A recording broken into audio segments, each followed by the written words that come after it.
Hello students, मैं हर्षराज पीएसबीआई की तरफ से आप सभी के साइंस का टीचर स्वागत करता हूं आज के इस नए वीडियो में। आज के वीडियो में हम लोग जानने वाले हैं यूजेस ऑफ सैटेलाइट, जिसमें से पहला यूज तो सैटेलाइट का क्या है ये हमने देख लिया था पिछले क्लास में। बाकी दूसरा यूज और तीसरा यूज जो है इसको हम लोग आज के क्लास में देखेंगे। तो पहला यूज क्या है सैटेलाइट का ये हमने देखा था कि बेसिकली सैटेलाइट का यूज हम लोग जो है एटमॉस्फेयर या वेदर कंडीशन को पता लगाने के लिए करते हैं। ठीक है, और बाकी दूसरा और तीसरा यूज है, इसको आज के क्लास में हम देखते हैं। चलिए शुरू करते हैं।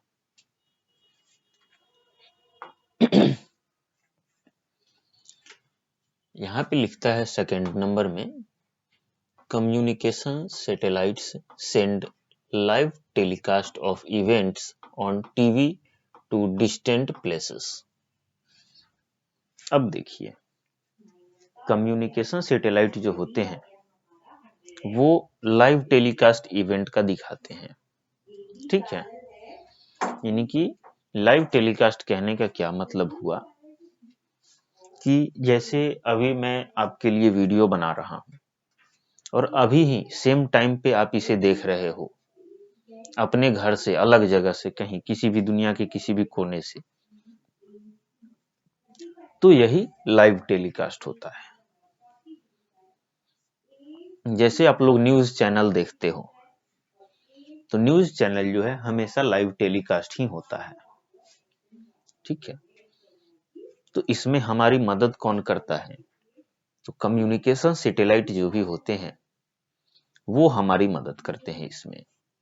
ठीक है, यानी कि अगर सिंपल भाषा में कहा जाए तो कम्युनिकेशन सैटेलाइट की वजह से ही हम लोग किसी भी लाइव इवेंट को अपने घर बैठे टीवी पे देख सकते हैं, चाहे वह इवेंट दुनिया के किसी भी कोने में हो रहा हो। आई बात समझ में? चलिए, इवेंट्स में भी पॉलिटिकल, कल्चरल और ऑफ स्पोर्ट्स।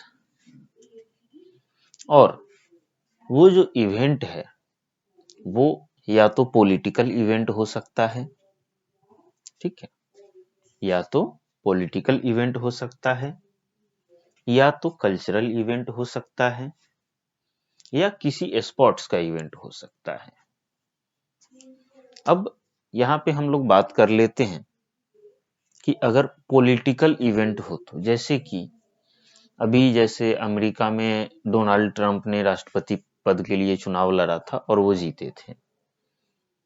तो चुनाव जीतने के दौरान वहां पे क्या हो रहा था, ये चीजें हम अपने घर बैठे अपने टीवी पे, अपने मोबाइल पे देख रहे थे सेम टाइम पे। यानी कि कुछ समय का अंतराल होगा लेकिन सेम टाइम पे हम अपने घर पे देख रहे होते हैं।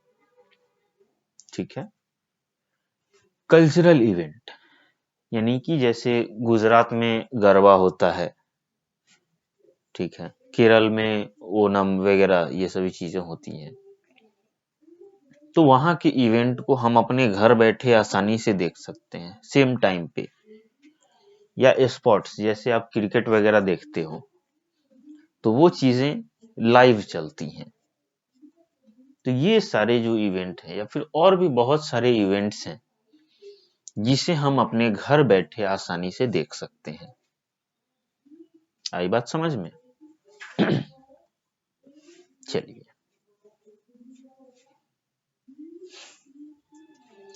It also communicates dance, drama and films for recreation to be seen everywhere on the globe.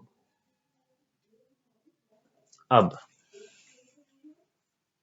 Communication satellite जो है ये ड्रामा, डांस, फिल्म, ये इन सभी को भी रिक्रिएट करता है, कम्युनिकेट करके रिक्रिएट करता है। जैसे आप अगर हॉलीवुड मूवी देख रहे हो तो ज्यादातर हॉलीवुड मूवीज जो होती है वो इंग्लिश में होती है, तो इन्हें आसान अलग अलग लैंग्वेज में ट्रांसलेट करना, ट्रांसलेट करके उसको टेलीकास्ट करना, ताकि दुनिया के हर कोने में, ग्लोब पे जितना भी देश है, उन सभी देशों में ये चीजें देखी जाएं।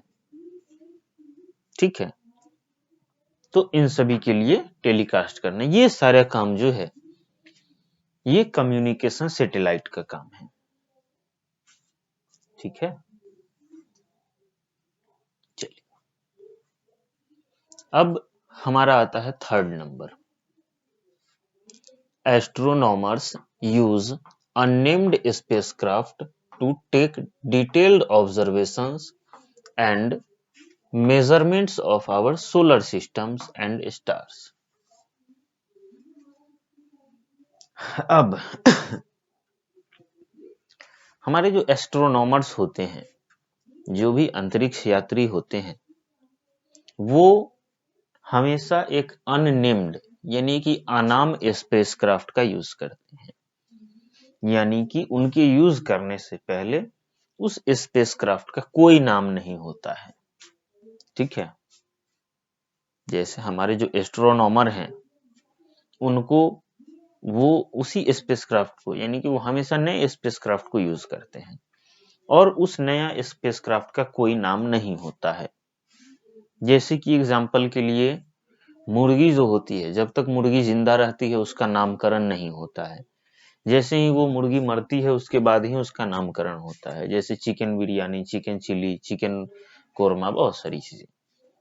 तो वैसे ही हमारे जो एस्ट्रोनॉमर्स होते हैं वो बिना नाम का स्पेसक्राफ्ट यूज करते हैं, किसके लिए? डिटेल्ड ऑब्जर्वेशन के लिए, हमारे सोलर सिस्टम के डिटेल्ड ऑब्जर्वेशन के लिए और मेजरमेंट्स के लिए। ठीक है, हमारे एस्ट्रोनॉमर्स जो भी हैं वो एक बिना नाम की स्पेसक्राफ्ट को यूज करते हैं सोलर सिस्टम के डिटेल ऑब्जर्वेशन के लिए, सोलर सिस्टम में मौजूद तारों के डिटेल ऑब्जर्वेशन के लिए और मेजरमेंट के लिए। ठीक है,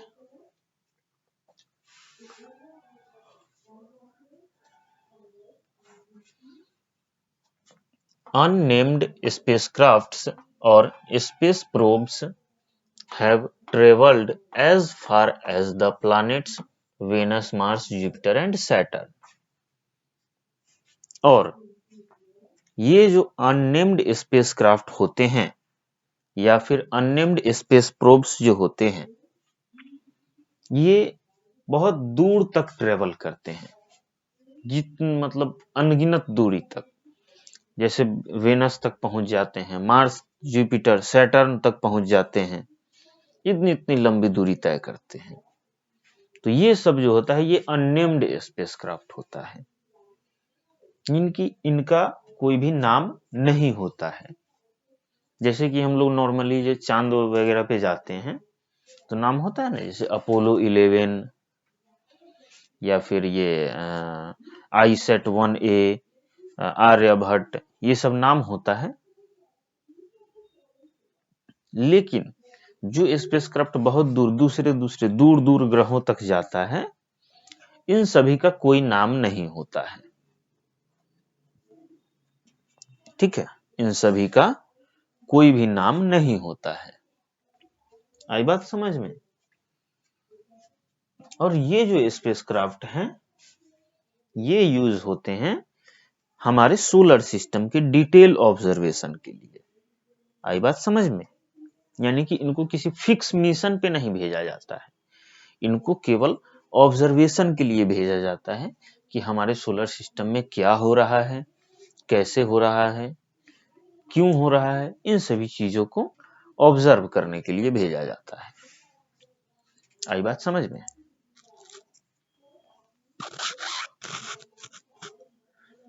चलिए अब यहां पे है टाइम टू रिवाइज। अब यहां पे हम लोग जानेंगे जो भी चीजें अभी तक हम लोगों ने पढ़ी हैं उन सभी चीजों को रिवाइज करेंगे। ठीक है, चलिए तो यहां पे हमारा है पहला space begins where the Earth's atmosphere end, about 1000 kilometre away. यानी कि हमारा स्पेस जो है वो शुरू हो जाता है जहां पे अर्थ का एटमॉस्फेयर खत्म होता है। और अर्थ का एटमॉस्फेयर खत्म कहां होता है? तो यहां से लगभग 1000 किलोमीटर ऊपर। ठीक है, यानी कि हमारा जो एटमॉस्फेयर है वो धरती के इस सतह से लेके 1000 किलोमीटर ऊपर तक हमारा इस पे धरती का एटमॉस्फेयर है। और 1000 किलोमीटर के बाद जो चीजें आती हैं, 1000 किलोमीटर ऊपर के जो चीजें आती हैं वे सारी चीजें स्पेस में काउंट होती हैं। यानी कि 1000 किलोमीटर से ऊपर जो भी चीजें हैं वो सभी स्पेस में है। ठीक है,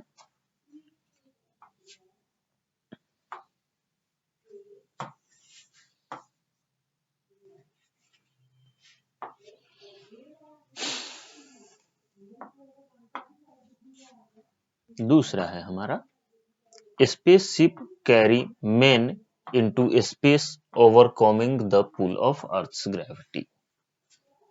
अब स्पेसशिप जो होते हैं वो आदमी को स्पेस में ले जा सकते हैं।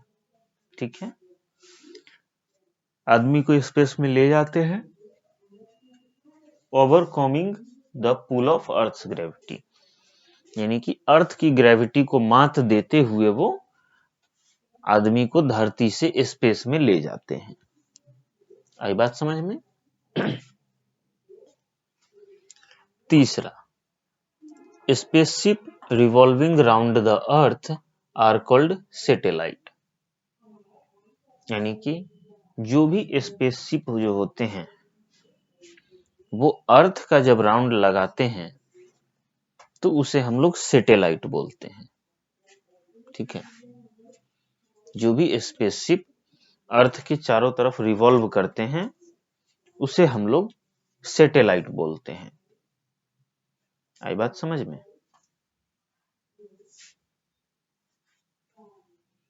चौथा, space age began on October 4, 1957 with the launching of first satellite Sputnik 1। Space age जो है ये शुरुआत हुआ था 4 अक्टूबर 1957 को। ठीक है,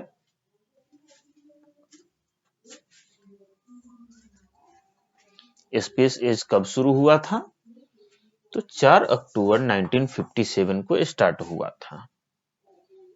और कैसे स्टार्ट हुआ था? तो एक स्पुतनिक 1 जब सैटेलाइट लॉन्च हुआ था उसी समय ये स्टार्ट हुआ था।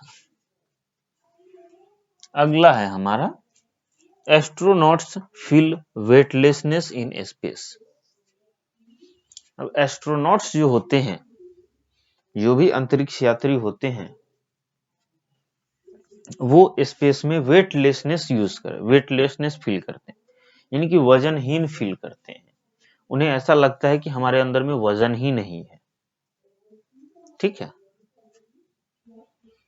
नेक्स्ट है the spacecraft Apollo 11 was built in 3 parts. Apollo 11 जो स्पेसक्राफ्ट था वो 3 पार्ट में बनाया गया था। कमांड मॉड्यूल इसका पहला पार्ट, सर्विस मॉड्यूल इसका दूसरा पार्ट, लूनर मॉड्यूल इसका तीसरा पार्ट था। ठीक है, it had a launch vehicle of 3 rocket with it. और ये 3 रॉकेट, ये जो लॉन्च व्हीकल है इसमें 3 रॉकेट्स थे। 3 रॉकेट्स के साथ ये लॉन्च किया गया था। अगला है India launch its first satellite into space in 1957। India जो है अपना पहला सैटेलाइट 1957 में लॉन्च किया था। भारत अपना पहला सैटेलाइट 1957 में लॉन्च किया था। ठीक है, Satellites help to forecast weather, telecast on TV and astronomical studies. Satellite जो है वो वेदर फोरकास्ट के लिए, टीवी पे टेलीकास्ट के लिए और एस्ट्रोनॉमिकल स्टडीज के लिए यूज किए जाते। आज का क्लास हम यहीं पे समाप्त करते हैं। अगले क्लास में हम लोग टाइम टू राइट देखेंगे। ठीक है।